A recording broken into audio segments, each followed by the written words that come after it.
Welcome back to our video series. Today we're going to answer the question, what is a visual learner? And I'm also going to give you some visual learning style tips.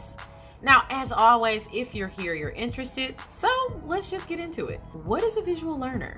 Okay, visual learners, also referred to as spatial learners, are partial to seeing and observing things like pictures, diagrams, written directions. Visual learners prefer to take in information visually and rely heavily on their sense of sight while learning. Students who learn through sight understand information better when it's presented in a visual way. Visual learners are students who you may find doodling on their papers, making lists, and taking notes, and often those notes are extremely detailed. Okay? Notes are taken while the teacher is talking in order to retain the information. Visual learners need to be able to see the teacher and the material in order to fully understand the concepts that are being taught. The best way to present visual learners with information is by showing them the relationship between different ideas visually. Okay, for instance, when explaining a scientific process, it can be done by using a flow chart so that they can see the steps visually and see how everything connects. Often visual learners are well accommodated in traditional public school classroom settings because most schools are oriented towards visual learners, even when they're not differentiating their instruction styles to accommodate the other three learning types. And I don't think they do it knowingly. I don't even think they realize it. But think about it like this. Chalkboards, whiteboards, smart boards, overhead projectors, and posters on the wall are a visual learner's best friend. Most classrooms are set up that way. Now, many visual learners prefer to sit at the front of the classroom so that they can clearly see the teacher and whatever's being used to teach. Like if they're writing on the board, they want to be able to be up close and personal and take those notes. Now, visual learners have opportunities to get information in a little bit deeper, like to solidify it. It helps if they have opportunities to draw pictures or diagrams on the board, or if they're being asked to draw examples based on a topic that they're learning. These are all very helpful things, and these things can be considered to be fun for them. Now, visual learners usually need to see pictures, diagrams, or rewritten material like textbooks, in addition to hearing their teacher explain the concepts. They like having handouts as well as making presentations. Visual learners may also need more time to process material, as it takes time for them to absorb and observe the information and the visual cues from the information that was provided. So visual learners need a little bit more time to absorb and process. Let's get into the strengths. So visual learner strengths include, but are not limited to, having a very detailed imagination, being able to remember very vivid details from things like images or movies, having the ability to read, understand, and remember maps. Typically, they are good at spelling, because they write it down, they see it enough, then they're good at that, right? They have strong organization skills. They're good at remembering passages in text, as well as remembering where to locate those passages in that text. They have awesome note-taking skills. They have great design skills for visual arts, especially when it comes to things that like work with color, like drawing and painting. Now, really quick, before we get into visual learner strategies, let me know in the comments below if you or your child is a visual learner based on these strengths. I'm excited to find out what categories my viewers are all in, so please let me know. And then if some of this doesn't sound quite like you, it's cool. You might have one of the other learning preferences, so feel free to skip this video, go back to the back to school playlist, and then find what's right for you. Finding your learning style and your kids' learning style, your baby's learning style, is a crucial step in making learning easier, more accessible, and more effective for you and your child on your learning journey. Let's get into strategies for visual learners. And look out, here come the graphics. Because this video is about visual learners, I have graphics for you. Okay, you'll be able to find the PDFs in the description. If you want a tip on how to use your learning skill to the fullest. Always sit at the front of the classroom. Yeah, I know you made a frown as soon as I said that, but visual learners, you need to see what's going on and visualize and memorize the information that you're actually hearing. So if you're sitting at the front of the classroom, you're also able to memorize things easier, especially things that are written on the board in front of you.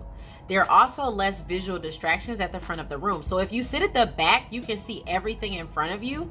You can see what everybody's doing, which can be distracting. So visual learners, sit at the front. Next, find a quiet place to study. Visual learners learn better in a calm environment that doesn't have a lot of outside stimuli and distractions. So no background noise, or at least very little, so that you can focus on what you're learning. As a visual learner, you prefer and actually work better when you study alone. Yep, the next tip or next strategy for you to use is going to be write down any information you hear. If information is being presented to you in an auditory way, take advantage of your visual learning skills by writing the information down. Writing information down in your own words helps you to remember it better also. Now, the information is also easier for you to understand when you read it back if it's written in your own words, okay? Now, if you're unable to write fast enough to keep up, consider reaching out to your teacher to see if they can slow down to allow you time to catch up, and maybe even consider asking if you can record that part of class with a recording device. I know most schools now don't allow kids to have their cell phones out during the day, so I did drop a recording device in the description box below for you, just in case you do want to grab one. Next, use diagrams and graphs and charts to connect different things that you've learned together. When you have different concepts that you need to understand, try mapping them out visually. List the topic ideas and try to find connections between them. Simply writing the different concepts down, then looking for how they intersect or how they connect can be a great way for you to gain a deeper understanding of difficult concepts. If you're presented with a set of numbers, consider turning them into charts or graphs. Graphs and charts can help you to see or visualize concepts to make learning easier for you too. Now, there are tools on my favorite website, it's 𝐾𝐚𝐫𝐷.com, that you can use for free. Comment below if you would like a quick video tutorial on how to use Canva to create diagrams and graphs and charts and things like that. I'll be happy to help you out, okay? But the next tip is write down an agenda or create an outline. Having a written to-do list is greatly beneficial to visual learners. Writing out the things you need to do helps you process the order in which you should do them. This is going to help you stay on track and stay focused. You can also color code your agenda to help you organize it even further by matching different tasks with the different colors. The next tip is going to be create your own color coding system. Yeah, I love this tip. Visual learners can benefit from using different colors to separate ideas. A good organization system will help you to find information you're looking for quickly. So create your own system that suits you and your needs. It's going to be beneficial for you. And for example, you can highlight and take notes in different colors with like different color pens, pencils, highlighters, and things like that, but create a system, right? You can store documents in different color folders based on the contents or based on the class subject.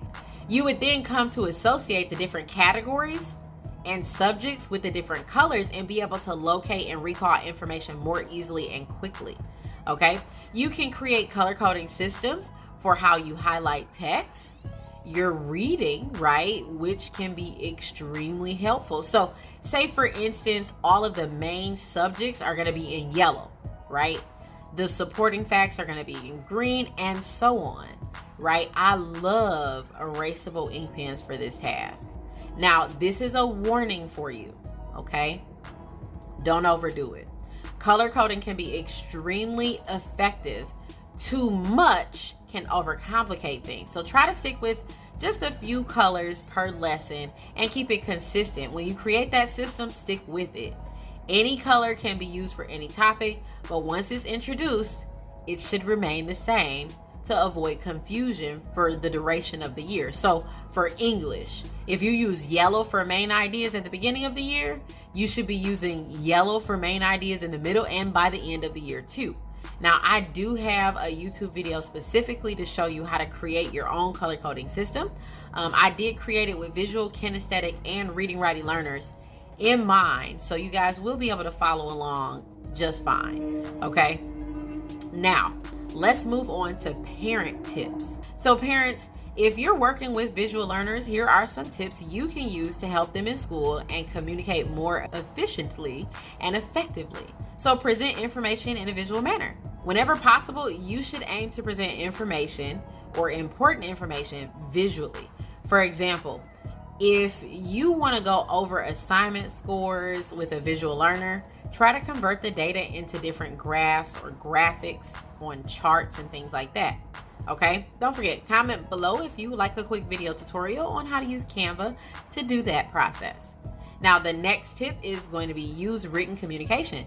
Visual learners work best when they can see the information in front of them. Try communicating in writing rather than through speaking. I do leave my son like post-it notes on, like we have whiteboards around the house. I send him text messages because rather than talking in person, visual learners process information better when they can see it again later, and having a record of the information lets them go over it again if they need to. So if you've ever asked your kid to do a few different chores and they missed one, they forgot, they did part of something that you gave them detail, it's because if they're a visual learner, they needed it written down. So consider getting whiteboards for your home, different sizes, and placing them around the house.